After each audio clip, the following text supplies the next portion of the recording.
Hey everyone, GuardianE here with another live reaction and first impression video for Fire Emblem Heroes. Tonight we're getting the reveal of the next set of new heroes to be introduced into the game, into the regular summon pool, featuring and debuting on their very own new hero banners. So as far as projections and wild guesses, I'm going to guess potentially that they're going to be bringing back some Three Houses units or introducing some new Three Houses units. It's been a hot minute since we've gotten some representation from Three Houses, and I don't think they want to let that sit and get too cold, so they're probably going to jump in. So that's going to be my guess. I know that around this time they also introduced the Adrift banner. If I'm not mistaken, I can't remember if it was like around this time or maybe closer to the end of November. I'm not entirely sure. So maybe something like alts, dream alts or something like that, similar to that. I don't know, but... So those are my guesses, just a shot in the dark. I'm going to go ahead and close my eyes now, hit play on the trailer, and then open them after that whole splash that kind of spoils the characters, and then go from there. And then we can watch it for the first time. Alright, here we go. No, that's a little loud. Alright, here we go. So I'm opening my eyes right about now. Beloved Dancer. Oh, we're getting another dancer? Jeez. I've been working on a new dance. Tethys. Okay, a dagger infantry dancer, colorless. She comes with the cleaner. Interesting. So this could... She's looking like a demote, as far as I can tell already. Alright, who's up next? Desert Tiger. I was young and stupid once. Garrick. Scar is my punishment. Alright, an infantry axe unit. Fire Sweep Axe Plus. We're finally getting a Fire Sweep Axe into the game. Okay. It's glowing, too. Eager student. I'm Ewan. I've been training hard. Ewan. Let me demonstrate. Infantry red tome user. Lots of infantry here. Rauder Serpent Plus. Swift Stance 2. Actually, there's a lot of kind of I can look after myself. non-unique weapons and skills on this, so they're... Oh, wait, what? Dynastic Duo? No matter the foe, we'll win. Ephraim, okay, it says Ephraim, but there's somebody else that's there as well. Regan Leaf. Alright, so Heavy Blade 4. Oh, that's really cool. Alright, so let's see what the duo skill is. It's up to you. I'm ready, Ephraim. Increased movement? Don't triumph, Leon. Really? Tread carefully. Alright, so he's an infantry, right? Or they're an infantry? So what's the movement of the other units? Are they also enhanced by 1 or by up to 3? I'm guessing it's by 1. I mean, that would make sense. Okay, so we are getting the next duo unit right away. That's certainly a surprise to me. Okay, so I can see right now that the banner is called Desert Mercenaries. New heroes are here, featuring Ewan, Tethys, Garrick, and the all-new duo unit of Ephraim and Lyon. That's very surprising to me. I was not expecting the next duo unit to make an appearance so soon. That's certainly a surprise to me. I was not expecting the next duo unit to arrive so soon. I thought they were going to kind of drag this out and kind of let Hector and Lilina sit for a bit, but I mean, that begs some more questions. Are they going to be introducing a new duo unit on every single banner? Because that's going to get pretty rowdy, isn't it? And so we've got one of each color here. So obviously I was way off on my guesses. I was not expecting another Sacred Stones banner, but here we are, and we're getting some unique representation. Introduction of Fire Sweep Axe Plus, an all-new duo unit. So a lot of exciting things. I don't know if I personally would pull for any of these characters specifically, and I'm curious to take another look, because I initially had pegged Tethys as the demote, but I don't know, it seems like Ewan might be a contender as well. Let's rewind and take another look. First, let's see if there are any surprises, because they have been at the end of every trailer introducing a unit into the 3- and 4-star pool, sort of a pre-demote. So let's see if they do that as well here. Take a quick look. Yes, they are. Okay, so it's going to be Ross. Oh my god. Ross, his father's son. Hold on, go back. Let's go back. So he's got a Brave Axe, right? Okay, so Ross, his father's son, also appears as a non-focused 3 to 4 star new hero. I like that they're continuing this trend. I think it's a very, very good move. Ross has a Brave Axe, and that's basically all we can really ascertain from this. So let's rewind to the beginning of the trailer, take another look at each of these units' skills, and dissect them a little bit to see what their application could be on the battlefield. So another Dagger Dancer, which is kind of cool. I've been working on a new dance. This looks really good. It does. All right, so let's go ahead and pause here. So she doesn't have that much going on here. So she's got the Cleaner Plus, which we already have on Legault. It's a 12-might weapon, grants bonus to units attack equal to the total bonuses on foe during combat, and after combat has the traditional and regular dagger debuff. Then, of course, she has Dance as her assist, Speed Res Bond 3, if adjacent to an ally, grants Speed Res plus 5 during combat. And then, of course, she has Dagger Experience 3 in the C slot. While a unit lives, all Dagger allies on the team get 2 times EXP. So we've gone this long without getting any EXP or Dagger EXP skills. Quite frankly, the EXP skills really aren't as important as the Valor skills because the new game modes that they introduced into the game have kind of made EXP skills a little bit archaic.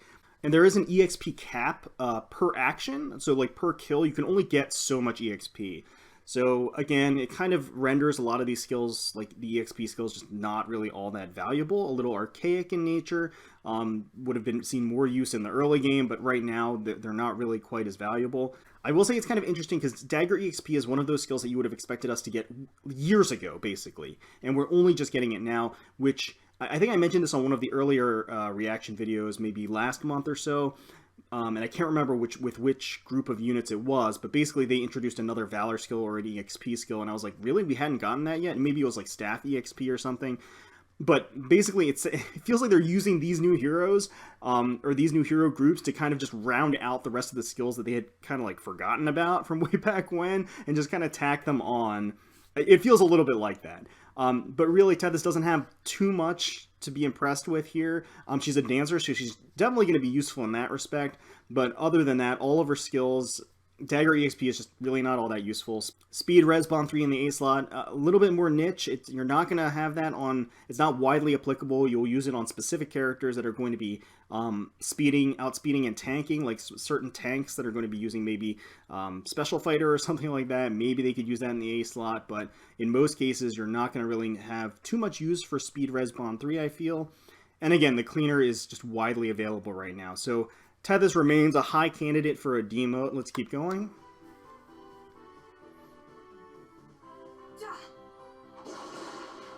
Cool art, though. I do like it. Alright, so Desert Tiger. I was young and stupid once. The scar is my punishment. I like his art, too. Okay, it's very classic looking. So let's pause here. So Fire Sweep Axe Plus, 15-might weapon, unit and foe cannot counter attack. We've waited 3.5 years for this skill, basically, and it's finally here. Axes always seem to lag a little bit behind in the technology department, so we don't usually get the same refines or the same versions of axes. Like the Wodao, we got the Wogun like way later. So again, a little bit slower on the uptake, but much appreciated that it's here. Moonbow for the special, Darting Blow 4. If unit initiates combat, grants speed plus 9 during combat. Sudden Panic 3. At start of turn, if foe's HP is less than or equal to HP minus 1. So this is a Fallen Corrin skill, or Fallen Corrin, she introduced this skill at first. It's basically an Aversa effect. It's a map-wide debuff. As long as the opponent has HP less than theirs and is adjacent to a foe, they will get a Panic Affliction. Infantry Pulse 3 for the C slot. At the start of turn 1, grants special cooldown minus 1 to all infantry allies on team with HP minus units HP. Garrick has a wide assortment of useful skills. All of these, I feel like every single one of these 5 skills is useful to inherit onto somebody else. Moonbow is obviously widely accessible, but still useful, and still something that you wouldn't mind inheriting on somebody else. I would love to see Garrick as a demote. I don't think that's going to happen. We have a premium tier 4 skill in the A slot. Sudden Panic 3 is something that, again, we've only seen on a 5-star exclusive unit. Infantry Pulse 3, same deal. Well, sort of. Infantry Pulse 3, I believe on Marissa. Marissa has Infantry Pulse 3, so it's not, widely available, but you can get it. I mean, you can get that skill if you need it. Fire Sweep Axe is a completely new weapon that we've not seen before, even though the effects are very common, and everybody knows what it does, so So yeah, Garrick is going to be 5-star exclusive. And at the end of the day, his skill set seems kind of weird. It seems a little disjointed in that I don't know what the goal really is, other than like just kind of tossing a bunch of powerful and coveted skills on him for inheritance purposes, honestly. Because obviously Infantry Pulse 3 and Sudden Panic 3, they both work well together as long as Garrick's HP is high, which it probably will be. But of course, having high HP, generally speaking, will mean that he'll suffer in some other respect in some other stat line. So I don't know. I mean, I can't really get a solid feel for how they want to play him in this. I mean, I guess he'll be debuffing his opponents and then buffing his allies, and then being able to just kind of swoop in and double attack with Darting Blow 4 without any risk of being counterattacked. Yeah, I guess. So let's keep going. He's got a lot of skills that I think people can definitely find useful. This is my job. Maybe not like all together like they are on him, but for sure useful. Alright, so here's eager student Ewan. I'm Ewan. I've been training hard. Let me demonstrate. Alright. Well, let's take a look here. So 4 skills, Rotter Serpent plus, we've seen that before. Wait, we haven't seen that before? It's saying it's a new skill. I guess maybe I was thinking of Blar Serpent. Yes, I was. So this is technically a new weapon. It's Might 12. If foe initiates combat and uses a ranged weapon, grants defense res +6 during combat. So basically has an innate distant defense built into the Rotter Serpent plus. Glacies for the special. Swift Stance 2 if unit initiates combat. Grants speed res +4 during combat. And for the B-slot skill, Sabotage Speed 3. At start of a turn, if any foe's res is less than or equal to unit's res -3, and that foe is adjacent to another foe, inflict speed -7 on that foe through its next action. Interesting. So it's a map-wide debuff, which innately is going to be useful, but the more conditions you tack onto something like this, the more specialized it becomes. Speed -7 is a crippling effect, don't get me wrong. Yeah, I don't know. I mean, I feel like it's oddly specialized and very niche, because the more conditions you tack onto something like this, even though it's a map-wide debuff, and even though -7 speed, and it's not limited to one unit, despite all of those things, you have to have res lower than Ewan, and not only that, you have to be adjacent to a foe. I mean, I could see that kind of being useful on Aether-Raid's defense, because you can kind of set it up so that Ewan has like a ton of res, and that way, you would be able to really, really fundamentally cripple the opposing forces that are advancing by limiting their movement ability. They'd have to make sure that they're not adjacent to a foe, just like a Versa, and then the debilitating effect would then be -7 speed, which is pretty significant. But yeah, I don't know if it's going to see wide use or anything, but regardless, it's definitely an interesting skill, one that I could see again, I think, in having application in something like Aether Raids. So let's keep going. I'm not blown away by his kit. I feel like if he didn't have 2 new skills, then he would be kind of a front runner as well for a demote. But the fact that he is new, but yeah, the fact that he has those skills makes me think that he's probably going to stay 5-star locked. Alright, so now we're going to see the duo unit, Dynastic duo. No matter the foe, we'll win. And poor Leon's not going to get any marquee, he's just going to be Ephraim. Alright, so let's pause here. So Regan Leaf is a 16 might lance, range 1, effective against armors and cavalry foes, grants attack +3, oh man. If unit's attack is greater than foe's attack and or extra movement granted by another skill is active on unit makes a guaranteed follow-up attack. So, I mean, this is not really a surprise. This isn't anything hugely new. This is kind of the MO for Ephraim. His lances basically allow him to get an extra a guaranteed follow-up attack when certain conditions are met, and it just so happens that this condition is that his attack is greater than his opponent, or he has this extra movement effect. So the extra movement effect, we're going to talk about that, but that is basically, it's not even here. I mean, it's the duo skill. So the duo skill, it looks like it grants himself and his allies, his adjacent allies, an extra movement tile space at the very least. So these are all good things. 16 might weapon, effective against 2 different movement types, attack +3, and obviously attack +3 helps him to meet the condition for his guaranteed follow-up attack, and those are all powerful effects.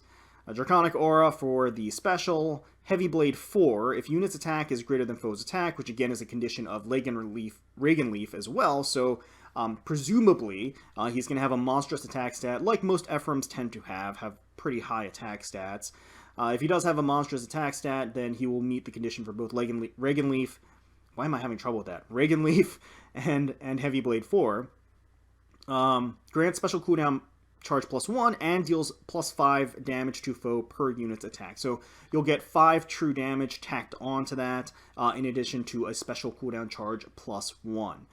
Alright, Lull Attack Defense 3. Inflicts attack defense 3 on foe and neutralizes foe's bonuses to attack and defense during combat. Really? Man, I love these lull skills, and I hate the fact that they're flyer locked. I say this every time. I wish I could use lull skills on a flyer team. I don't know why cavalry can use it, but flyers can't. I think this is probably one of the few skills that are locked against flyers, but cavalry can use it. But yeah, so these lull skills, they're very good, and this obviously synergizes very well with Reagan Leaf and Heavy Blade 4. So obviously it allows him to do more damage because it's inflicting defense -3 on his opponent, but more than that, it cripples their attack, which obviously allows him to take less damage on the counterattack, but more than that, it makes it easier for him to proc or meet the condition for both Heavy Blade 4 and Reagan Leaf, because whoever he's attacking into is going to get that in-combat debuff of -3 to their attack, which again will let him have a higher attack stat, or it'll make it easier for him to have a higher attack stat. Odd Attack Wave 3 for the C-slot skill. On odd number turns, grants attack +6 to unit and adjacent allies for 1 turn. So yeah, Ephraim/Lyon have a pretty amazing kit here, I gotta say. Nothing mind-blowingly new. I mean, Heavy Blade 4, we kind of knew what it was going to do because of Flashing Blade 4, so we had an inkling about that.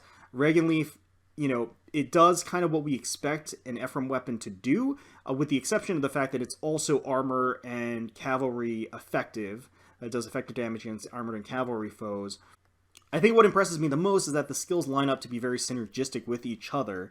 So yeah, an interesting kit, I gotta say. I mean, there are a lot of instances in which you would use this Ephraim over the other Ephraims, just because you can activate your duo skill, get 3 movement like you would with a cavalry. You have access to all of the infantry, the cool infantry buffs, like Infantry Pulse on your allies could give you infantry cooldown for Ephraim. So he has that.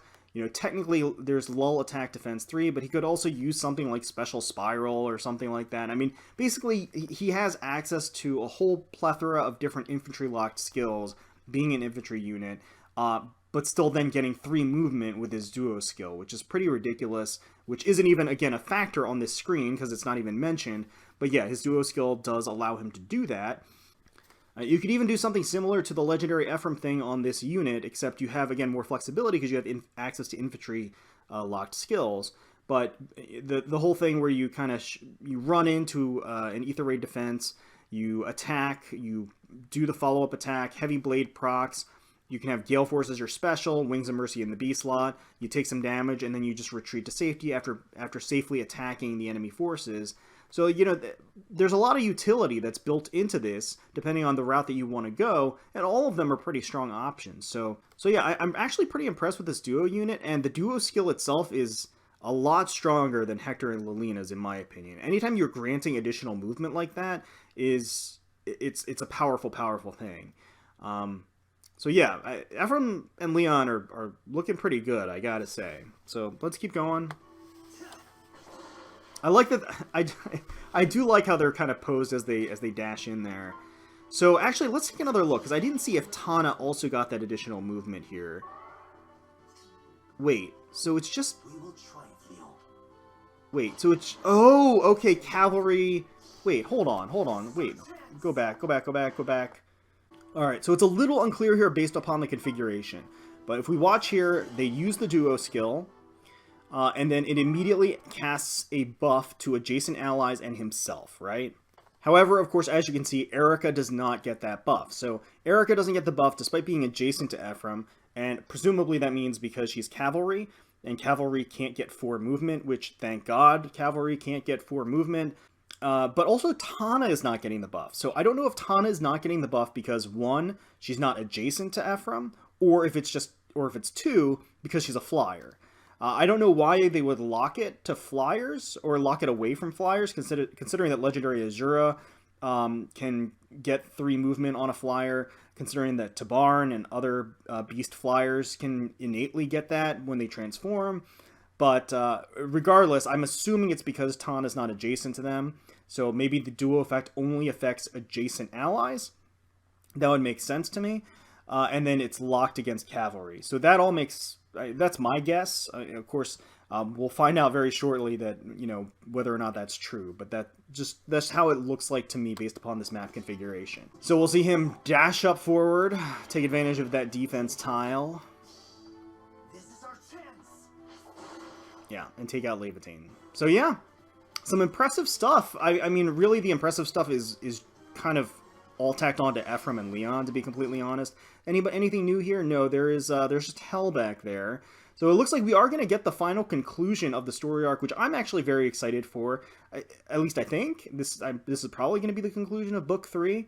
I've actually enjoyed Book 3 a lot. I'm eager to see how it concludes.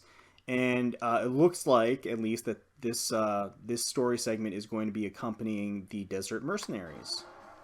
So yeah. Alright, so the banner will begin on the 6th, and then end on the 27th, so you'll have 3 solid weeks to pull for these units, if they tickle your fancy. Okay, so I just noticed this. If you look at the footnote, after this summon focus ends, these new heroes will continue to be available through future summoning events. Exception, Ephraim Dynamic Duo may or may not appear again in a summoning event held in the future. What does that mean? Does that mean that the duo unit is going to be kind of considered like a seasonal? Like, he's not going to be entering the summon pool as a duo unit. That's kind of weird. I don't know how I feel about that. That means they're almost like a pseudo-seasonal. They're not going to be entering the general summon pool. If you want this duo unit, you're going to have to summon on this banner, and who knows when they're going to appear again. Probably on another legendary hero banner in the future, they'll be introduced almost like a seasonal unit, right?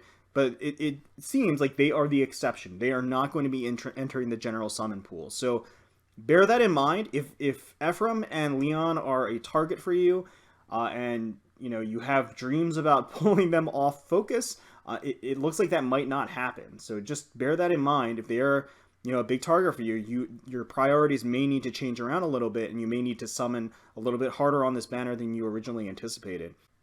But for me personally, I'm not going to be summoning on this banner much, if at all, really. I want to see what the next mythic hero is. It could be Leaf. It's probably Leaf, but we'll just have to see.